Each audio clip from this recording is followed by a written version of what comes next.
Hello दोस्तों, स्वागत है आपका अपने एजुकेशनल चैनल समर्पण क्लासेस में। आज के इस वीडियो में हम सब भारतीय अर्थव्यवस्था के एक महत्वपूर्ण टॉपिक पंचवर्षीय योजना पार्ट 2 के कुछ महत्वपूर्ण प्रश्नों को लेकर उपस्थित हैं। तो आइए शुरू करते हैं इस वीडियो को।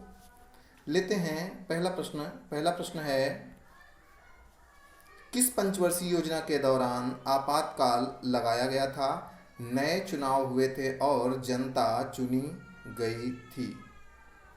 प्रश्न है, किस पंचवर्षीय योजना के दौरान आपातकाल लगाया गया था और नए चुनाव हुए थे और जनता पार्टी की सरकार चुनी गई थी। इसके ऑप्शंस दिए गए हैं तीसरी, चौथी, पांचवी और छठवीं। तो दोस्तों इसका जो उत्तर होगा वह होगा पांचवी।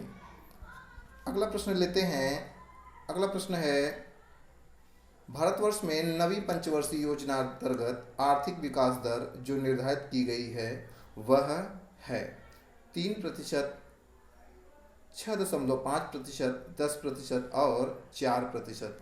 तो दोस्तों याद रखिएगा, आर्थिक विकास की दर नवी पंचवर्षीय योजना में 6.5%, 6.5% रखी गई थी। Option number B is the right answer.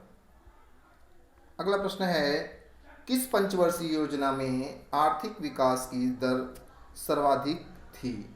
इसके ऑप्शंस दिए गए हैं पहली पंचवर्षीय योजना, छठी पंचवर्षीय योजना, 10वीं पंचवर्षीय योजना और चौथी पंचवर्षीय योजना। तो दोस्तों याद रखिएगा, 10वीं पंचवर्षीय योजना में आर्थिक विकास की दर को सबसे ज़्यादा रखा गया था। ऑप्शन नंबर सी बिल्कुल सही उत्तर है। अगला प्रश्न है, निम्नलिखित योजनाओं में से भारत में उच्चतम वृद्धि दर किस योजना में रही है।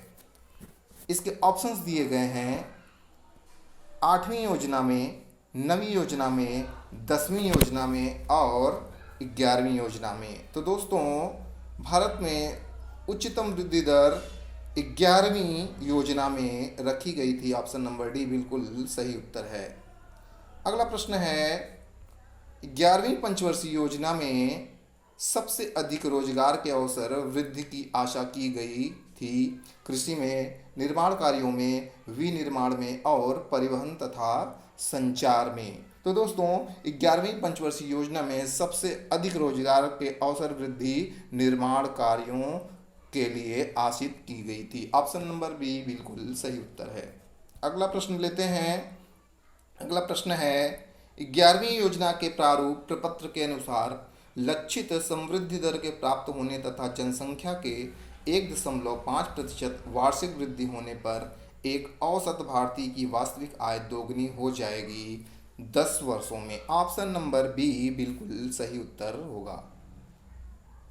नेक्स्ट क्वेश्चन देखते हैं, सूची 1 को सूची 2 से सुमेलित कीजिए और दिए गए कूट के आधार पर सही उत्तर चुनिए। सूची 1 में योजनाएं, सूची 2 में उत्तर प्रदेश में विकास की दर। तो दोस्तों आइए इसको मैच करते हैं।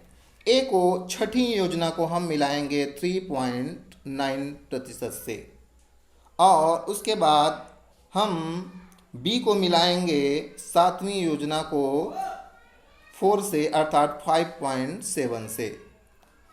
सी को 1 से मिलाएंगे 8वीं योजना को 3.2 से और डी को 3 से अर्थात 9वीं योजना को 2.5 से। इसके अकॉर्डिंग हम देखते हैं ऑप्शन नंबर ए बिल्कुल सही उत्तर होगा। अगला प्रश्न है, देश में सर्वाधिक समृद्धि दर प्राप्त की गई थी। इसके ऑप्शंस दिए गए हैं 8वीं योजना में, 10वीं योजना में, 9वीं योजना में और 7वीं योजना में। तो दोस्तों 10वीं योजना में देश में सर्वाधिक समृद्धि दर प्राप्त की गई थी। ऑप्शन नंबर बी बिल्कुल सही उत्तर है।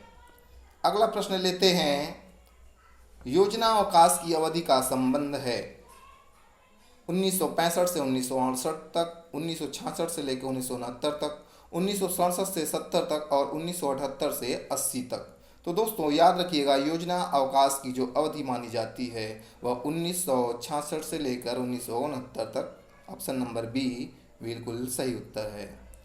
अगला प्रश्न है, 10वीं योजना की मध्यावधि मूल्यांकन में अर्थव्यवस्था के वार्षिक विकास की दर क्या रखी गई थी? ऑप्शन है इसके 7%, 7.5%, 8% और 8.25%। तो दोस्तों 10वीं योजना की मध्यावधि मूल्यांकन में अर्थव्यवस्था के वार्षिक विकास की दर 7% रखी गई थी। ऑप्शन नंबर ए बिल्कुल सही उत्तर है। नेक्स्ट क्वेश्चन देखते हैं, द्वितीय पंचवर्षीय योजना किस मॉडल पर आधारित थी? महत्वपूर्ण प्रश्न है और यह बार बार एग्जाम में पूछा जाता है। द्वितीय पंचवर्षीय योजना किस मॉडल पर आधारित थी? Solow model, Domar model, Robinson model या महालनोबिस मॉडल? तो दोस्तों Mahalanobis model, option number D बिल्कुल सही उत्तर होगा। अगला प्रश्न है, उद्योगों के विकास तथा औद्योगिकरण की रणनीति किस योजना का अंग थी? चतुर्थ, द्वितीय, तृतीय या सातवीं? तो दोस्तों इसका ऑप्शन नंबर बी बिल्कुल सही उत्तर होगा, द्वितीय। अगला प्रश्न देखते हैं, भारतीय पंचवर्षीय योजनाओं का प्रमुख उद्देश्य है धन या आय का समान वितरण, स्वावलंबन एवं विदेशी सहायता पर निर्भरता कम करना, पिछड़ी जातियों का विकास या निजी क्षेत्र की बढ़ती भूमिका? तो दोस्तों ऑप्शन नंबर बी स्वावलंबन एवं विदेशी सहायता पर निर्भरता कम करना इसका बिल्कुल सही उत्तर होगा। अगला प्रश्न है, 8वीं पंचवर्षीय योजना में औद्योगिक विकास की दर कितनी रखी गई थी? तो दोस्तों 8वीं पंचवर्षीय योजना में औद्योगिक विकास की दर 7% रखी गई थी। ऑप्शन नंबर सी बिल्कुल सही उत्तर है। अगला प्रश्न देखते हैं, भारत में अनवरत योजना किस वर्ष में कार्यशील थी? इसके ऑप्शंस दिए गए हैं 1968 से 69 तक, 1978 से 79 तक, 1988 से 89 तक और 1990 से लेके 91 तक। तो दोस्तों ऑप्शन नंबर बी बिल्कुल सही उत्तर होगा, 1978 से लेके 79 तक। तो दोस्तों कैसा लगा आपको ये वीडियो हमें कमेंट बॉक्स में ज़रूर बताएं और हमारे चैनल को ज़्यादा से ज़्यादा शेयर करें, लाइक करें और सब्सक्राइब करें।